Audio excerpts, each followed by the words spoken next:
Kuelekea kwenye Kariakoo Derby ya Machi 1, 2026, kila mmoja baina ya Young Africans na Simba Sports Club wakiwa wanajaribu kutafuta faida dhidi ya mpinzani wao kwenye mchezo unaobeba kete muhimu kuelekea kwenye kuamua hatima mwisho wa siku ya ubingwa wa ligi kuu ya NBC. Young Africans wao watakuwa ndio wenyeji wa mchezo na wameamua kuichagua venue ya New Amani Complex kama venue yao ya nyumbani kwa ajili ya kuwakaribisha watani wao wa jadi Simba Sports Club. Sasa pengine katika hali ya kawaida ni kweli Young Africans kuna faida na kuna momentum ambayo wanaibeba kuelekea kwenye mchezo huu kwa kujaribu kuutumia uwanja wa New Amani Complex. Michezo mitatu ya hatua ya makundi dhidi ya timu kutoka kaskazini, hawajapoteza mchezo wowote.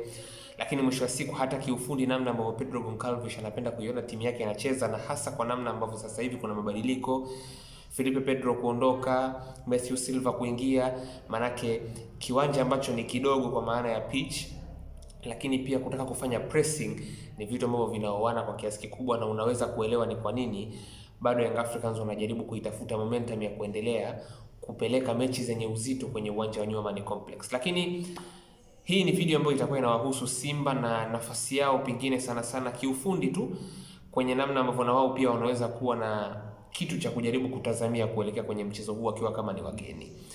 Kitu ambacho naweza nikakisema kuhusu Simba ni kwamba Simba nao wamekuwa na nyakati zao katika uwanja wa New Amani Complex.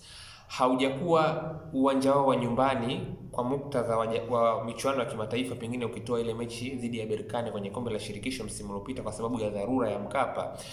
Lakini na wao pia kiufundi, endapo wataweka mipango yao vizuri, wanaweza kuwa kwenye nafasi nzuri tu ya kuweza kupata faida kikamilifu ya kuweza kuutumia uwanja wa New Amani Complex wakiwa kama wageni Machi 1. Kivipi?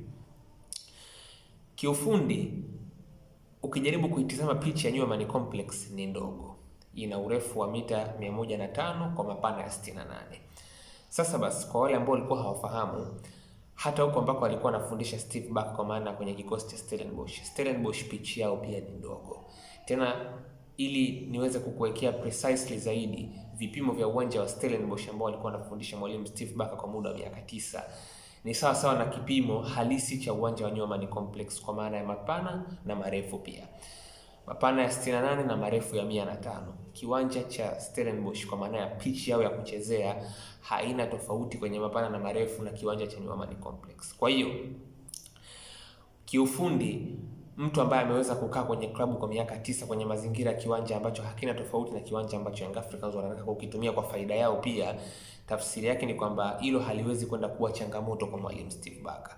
Naye pia anaweza kujua ni kwa namna gani na kwa faida kiasi gani anaweza kayatumia mazingira ya kiwanja cha New Amani Complex kuweza kuiona timu yake inapata matokeo mwisho wa siku. Sasa hilo la kwanza. Lakini la pili pia, hata namna ambavyo unajaribu kuzitazama sifa za baadhi ya wachezaji ambao yuko nao kwenye kikosi, hasa kutokea maeneo ya pembeni, kwa sababu pitch inapokuwa ndogo inalazimisha vitu vingi sana vitokee katikati, lakini pia inarahisisha mchakato wa pressing kwa sababu hamuhitaji kukava eneo kubwa wakati mnajaribu kuweka shinikizo kwa wapinzani wenu.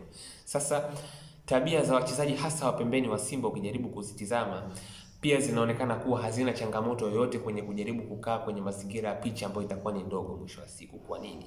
Kwa sababu mawinga ambao wamesajiliwa na Simba kwa maana ya Anise Toure pamoja na Libase Gay, kwenye sifa yao na kwenye namna ambavyo wamekuwa wakijaribu kutafsiri maelekezo ya kiufundi ya mwalimu Steve Barker, wanaonekana kuwa sio mawinga ambao wanategemea mapana ya kiwanja. Yaani kwamba sio touchline wingers ambao wanategemea uwanja pengine uwe mpana ili wawe na space ya kuweza kumkabili mlinzi wa pembeni kwenye ana kwa ana wanapokuwa wanapata mpira. Ni wale mawinga ambao nao pia wako comfortable kwenye kuingia ndani, kuja kwenye lile eneo ambalo linakuwa limeshona pale katikati. Anise Toure ndo anakuja kudestabilize muundo wa ulinzi wa timu pinzani kwa kutembea kwenye maeneo tofauti tofauti.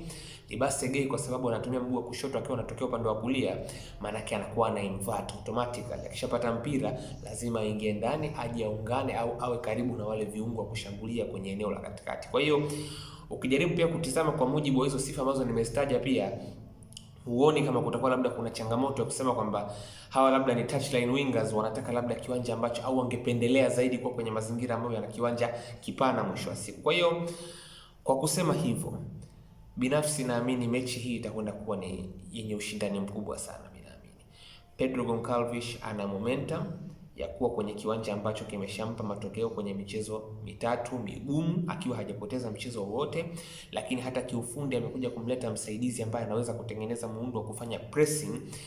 Unaweza kuelewa ni kwa nini hii mechi kwake yeye inaweza kuendelea kutengeneza momentum kwenye mchezo wa tarehe moja. Lakini kwa hoja hiyo pia Simba Sports Club nao wana vitu vingi sana ambavyo kwao ni chanya kwenye kuelekea huu mchezo, kwa namna ambavyo mwalimu Steve Barker ana mazingira ambayo ameyazoea, lakini uhalisia wa wachezaji na sifa walizonazo kwenye kujaribu kutafsiri kiufundi kile ambacho mwalimu anakitaka kutokana na uhalisia wa kiwanja ambacho ni kidogo cha kuchezea. Kwa hiyo hicho ndicho ambacho nilikuwa nataka nikiweke bayana kwenye mwanzo wa kujaribu kuendelea kuangalia vitu tofauti tofauti kwenye mchezo huu mkubwa tukiwa tunauelekea Machi 1 mwaka huu.